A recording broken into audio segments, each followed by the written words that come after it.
Okay, also this is going to be a step-by-step disassembly of this unit. So the first step we are going to do is actually remove the front face of this navigation unit.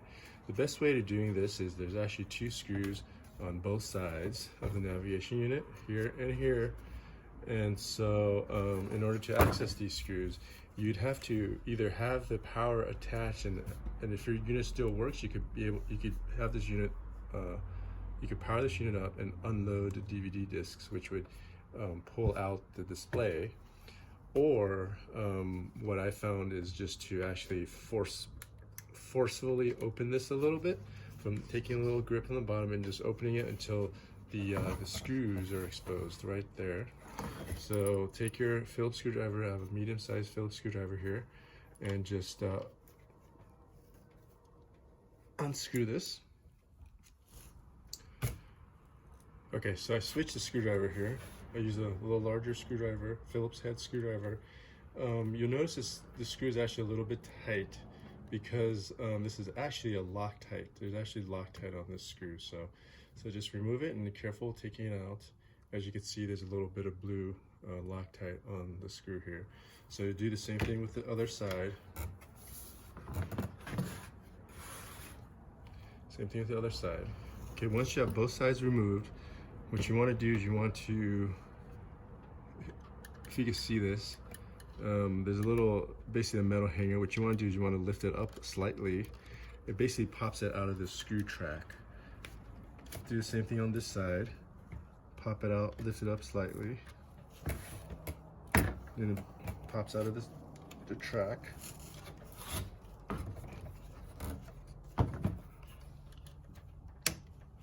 Okay, and then it releases your video screen. Once it goes to this point, you could actually just lift it out a little bit and slide it downwards.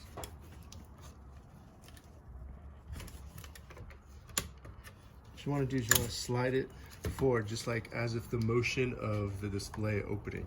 It's the same motion that would be that you would have if the unit was new and working. So once you get here, you can actually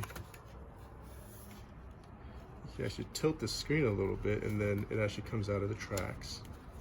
So once it comes out of the tracks, you'll notice there's a little ribbon cable.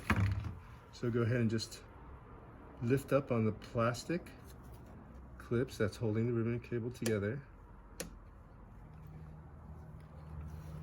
Okay, so what you want to do is, if you can, take a look at this ribbon cable connector and the black tab. Yours color may be different. So what you want to do is you want to lift it towards the ribbon cable, and you just want to pry it, almost pry it very gently, because these plastic tabs, you know, they do tend to get crisp after a little while, especially in a hot car. So try to get a good angle here for everybody.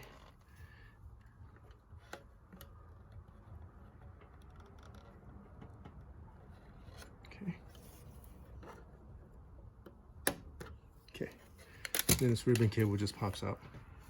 And you go ahead and set this display screen aside. Okay, this model is E7007, although I've seen E7008, E7009 all have similar issues. So, okay, so two screws here.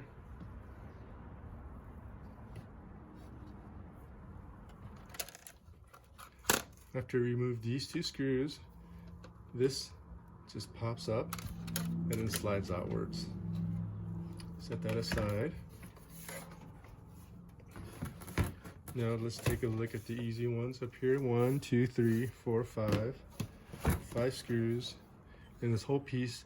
5, 6, 7, 8, 9, 10, 11 screws. So this is all one piece of metal that comes off the top. So we'll go ahead and take apart that. Okay, so this is the last of the 11 screws. Take those out. Once you have that, go ahead and open this up. This is the top part of the DVD player, and notice I still have my CDs in there. Okay, so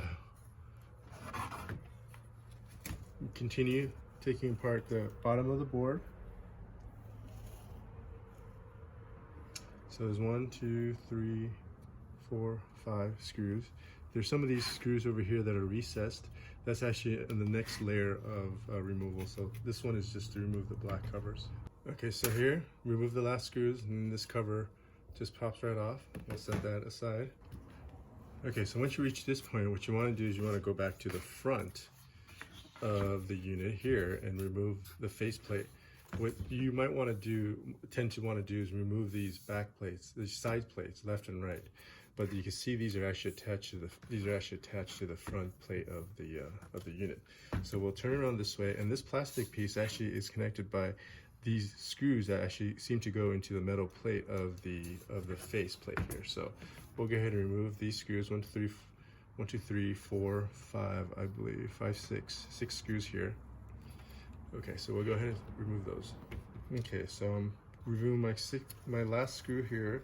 So once you remove this, I wanted everybody to note that this is actually a flat screw, a shorter flat screw. So these are actually all the 6 that are on the faceplate here, all the same size.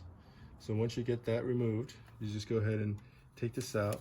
You just start lifting this up, but there's actually some tabs down here that you have to punch out a little bit on the bottom. So just push it on these black tabs here, and this bezel will come out. Set that to the side, and then now you can actually turn the unit to the side and start removing the side plates here.